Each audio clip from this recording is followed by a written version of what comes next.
All right, let's talk about hormone replacement. There's so much misinformation out there. In February 2026, the FDA took off the black box warning for breast cancer and other issues.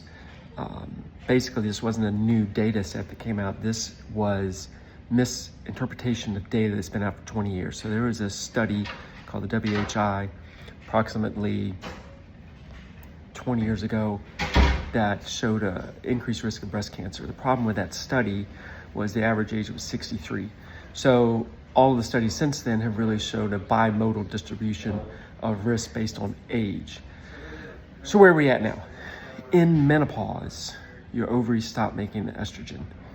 When you stop making estrogen, women get the symptoms: hot flashes, night sweats, a lot of cognitive, what we call brain fog, things like that. So the data now is if you start hormone replacement early, in your early 50s, it's actually good for you. Decreases all-cause mortality, decreases the risk of breast cancer by 11%.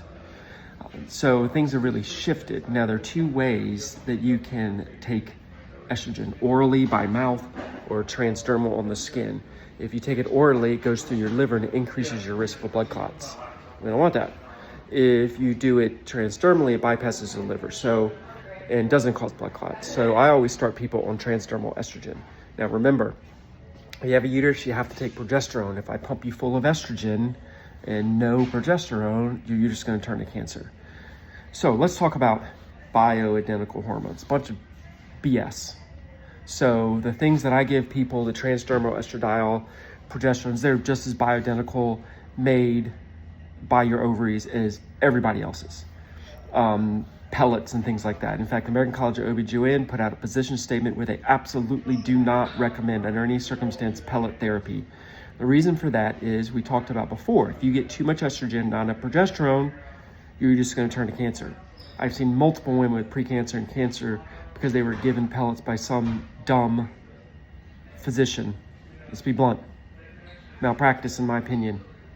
So the pellets, you get underabsorption to overabsorption. You don't know what you're getting, so you can get too much estrogen. So this is a major, major issue. I do not recommend those. I actually feel that doctors that do that are violating their moral obligation to patients. So in summary, hormone replacement is actually good for you if you're in your 50s. If you already have established heart disease or you're kind of in your 60s or 70s, probably shouldn't be on it.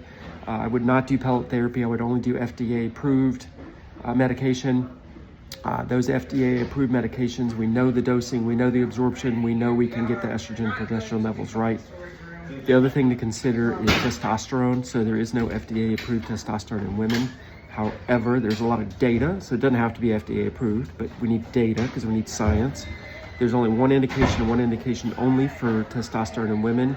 That is decreased sexual desire, so decreased libido. We don't check levels in hormone replacement. We treat symptoms. You don't check levels for symptoms. So when I give you estrogen or progesterone or testosterone, I'm not trying to get you to a certain number.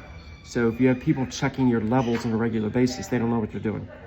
So now the reason I check a testosterone level in that specific situation is to make sure I don't give you too much testosterone. So we start you on some testosterone and we want to make sure that you don't get too much because that can have significant side effects. So we check it periodically, but we don't check estrogen levels. We don't check progesterone levels. Complete waste of time. So hopefully this has helped you a little bit. A lot of misinformation. Let me know if you have any questions or you want me to address anything else. Thanks.